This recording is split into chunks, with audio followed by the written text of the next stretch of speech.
ओम शांति। आज की 2 मई 2020 की मुरली में बाबा ने वैसे तो बहुत इंपॉर्टेंट बातें आज बोली, लेकिन कुछ बातें डिस्कस करने योग्य हैं। जैसे कि बाबा ने आज कर्म संबंध और कर्म बंधन की बात की है। तो द्वापर काल से जब से रावण का आगमन हम लोगों के माइंड में हुआ, मतलब जब से हम बॉडी कॉन्शियस हो गए, तो कर्म के बंधन में फंसना, मतलब कर्मों को एंजॉय करने की जगह हम लोग कर्मों के रिजल्ट से डरना शुरू कर दिए कि अगर मेरा ये रिजल्ट नहीं निकला सो व्हाट, अगर मैं इस चीज में फेल हो गया तो फिर क्या होगा, अगर मैं उनको इम्प्रेस नहीं कर पाया तो क्या होगा, अगर मैं उनकी एक्सपेक्टेशंस फुलफिल नहीं कर पाया तो क्या हुआ, and the list is endless. बाबा सिखाता है बच्चे, अब ये जो पुराना बिलीफ सिस्टम तुमने बना लिया जिसमें तुम कर्मों को एंजॉय करने की जगह उसके रिजल्ट से डरते आए हो, अब इसको हटा करके, इससे मुंह बिल्कुल फेर करके एक नया बिलीफ सिस्टम सेट करो कि अब मैं चाहे जो भी कर्म करूं उसको मैं 100% एंजॉय करूंगी। कोई भी कर्म, ऑफ कोर्स मर्यादा या फिर जो बाबा ने गाइडलाइन जैसे श्रीमत कहते हैं उसमें रहते हुए मैं कोई भी कर्म करती हूँ मैं उसको एंजॉय करूंगी। अब क्यों एंजॉय करूंगी? क्योंकि इस ड्रामा में हर एक्टर को अपना रिस्पेक्टिव रोल मिला हुआ है। कौन से शरीर में मैंने आना था, कौन से शरीर में आपने आना था, कहाँ कौन से परिवार में जन्म लेना था, कौन से प्लेटफॉर्म पे जाना है, एवरीथिंग इज डिसाइडेड। लेकिन इस सेकंड ड्रामा जो मुझसे डिमांड कर रहा है मेरे एक्ट में, उसको मैं 100% फुलफिल करूं, ये मेरी रिस्पॉन्सिबिलिटी है। आज की मुरली में बाबा ने संगम युग की इम्पोर्टेंस फिर से रियलाइज कराई।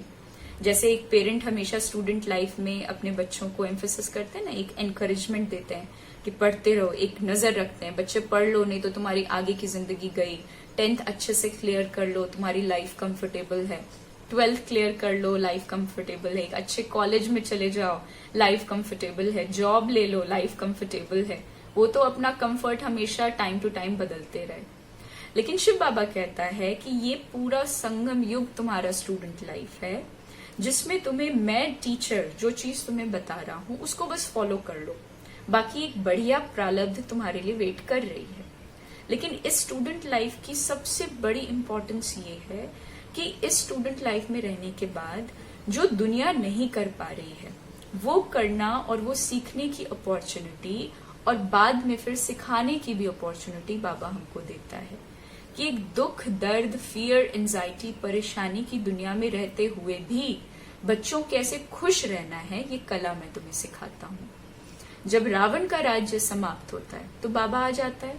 बाबा ने आज उस चीज की भी व्याख्या की है कि जैसे रावण का राज्य शुरू हुआ तो उसमें फिर बाबा इंटरफेयर नहीं करता है, फिर दुखधाम पूरा दुखधाम बनता ही रहता है। जैसे ही सुखधाम आता है, जैसे ही बाबा का स्वर्ग आता है, फिर रावण उसमें इंटरफेयर नहीं करता है। फिर बाबा का पूरा टाइम अपना जो शिवालय बाबा ने स्थापन किया हम बच्चों के लिए, वो अच्छे से प्रैक्टिस में रहता है। आज की मुरली में एक और विशेष बात बाबा ने बताई कि योग अक्षर कहना ठीक नहीं है। कई मुरलियों में बताया, लेकिन आज भी बताया कि योग अक्षर कहना बिल्कुल भी ठीक नहीं है। बाबा याद अक्षर पे ज्यादा एम्फेसिस देते हैं, क्योंकि हम लोगों को अगर किसी के साथ कनेक्शन जोड़ना है तो उसके लिए हमें सिर्फ उन्हें याद करना है। अब किसी फिजिकल बॉडी के साथ अगर कनेक्शन जोड़ना होता है तो उनसे फोन पे बात करना, पहले के जमाने में उनको चिट्ठियां लिखना या उनके साथ डिनर पे चले जाना, राइट, या लंच पे चले जाना, खाना साथ में खाना, या कुछ कुछ आइटम्स का एक्सचेंज करते रहना, सामान एक दूसरे को गिफ्ट्स देते रहना, ये तरीके थे उनके साथ कनेक्शन जोड़ने का। पहले हम उन्हें याद करते थे, फिर धीरे धीरे कनेक्शन जुड़ गया। तो बाबा भी कहता है कि कनेक्शन तो जुड़ जाएगा, योग लग जाएगा, योग लगाना नहीं है, हमें केवल बाबा को याद करना है। अब याद करने के लिए उसके साथ खाना खाना है, याद करने के लिए उसका लव लेटर, ये मुरली जो है उसको पढ़ना है, याद करने के लिए बाबा के साथ उठते बैठते थोड़ा उससे बातचीत करनी है, जिसे हम लोग रिमेम्बरेंस कहेंगे, मेडिटेशन कहेंगे फॉर दैट मैटर। तो बाबा ने ये तरीके बताए खुद के साथ कनेक्शन जोड़ने का। इसमें मैं आत्मा हूँ, खुद को विजुअलाइज करना, इस शरीर से निकल गई, इनकी तो रिक्वायरमेंट ही नहीं है। क्योंकि आज बाबा ने कहा कि ज्ञान के लिए समझ चाहिए, इंग्लिश में अगर कहें तो नॉलेज को समझने के लिए अंडरस्टैंडिंग चाहिए। We need understanding for the knowledge. क्योंकि बाबा का ज्ञान क्या है? ज्ञान में ज्ञान, बात में बात छुपी हुई है। जब बाबा कहता है योग लगाओ, तो बेसिकली कह रहा है कि अपने लाइफ में मुझे इंक्लूड करो, मेरे साथ बातचीत करो, मेरे को अपना कंपेनियन बनाओ नेचुरली। ये नहीं कि जितने देर हम रेड लाइट ऑन करके बैठे उतनी देर बाबा याद है, फिर उठे तो बस बाबा गायब। ऐसा याद बाबा को नहीं करना है। आज की मुरली में बाबा ने हमें ये भी बताया, पढ़ोगे यहाँ पाओगे वहां, लेकिन यहाँ की पढ़ाई करते वक्त एंजॉयमेंट जो है वो यहाँ की प्रारब्ध भी है। एक एकदम फ्री एटीट्यूड रहना ऐसे कलयुग में, ये अपने आप में एक डायमंड एज की विशेषता है। आज बाबा ने ये भी कहा आज की मुरली में कि जैसे इस समय कोई पवित्र नहीं है, no one is pure, absolutely no one is pure. और बाबा एक ऐसी दुनिया में आकर के पवित्रता स्थापन करता है। तो हम बच्चों को वो पवित्रता बेसिकली क्या है? कल तक मैं एग्जाम्स को लेकर डरती थी, फॉर एग्जाम्पल।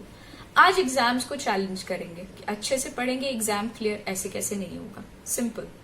कल तक हम लोग कोई भी कर्म करने से पहले ये सोच लेते थे कि रिजल्ट क्या निकलेगा पता नहीं मेरा होगा कि नहीं होगा, पता नहीं लोग मुझे अच्छा मानेंगे कि नहीं। अब हम लोग उस चीज से फ्री हैं। तो हैविंग अ फ्री लाइफ, बेफिक्र बादशाह बन करके रहना ही एक्चुअल पवित्रता है। और फिर धीरे धीरे जितनी बाबा की जितनी भी मर्यादाएं नियम हैं, वो सब मर्जी से लाइफ में इम्प्लीमेंट हो जाएंगी, थोपी नहीं जाएंगी, ऑटोमेटिकली लाइफ में आ जाएंगी। तो ये आज की मुरली का जिस्ट। और एक बार हम वरदान डिस्कस कर लेते हैं, जिसमें बाबा ने आज साफ हम बच्चों को उदार रहने की बात कही। बाबा ने कहा उदार चित्त की विशेषता द्वारा स्व और सर्व का उद्धार करने वाले आधार और उद्धार मूर्त भव।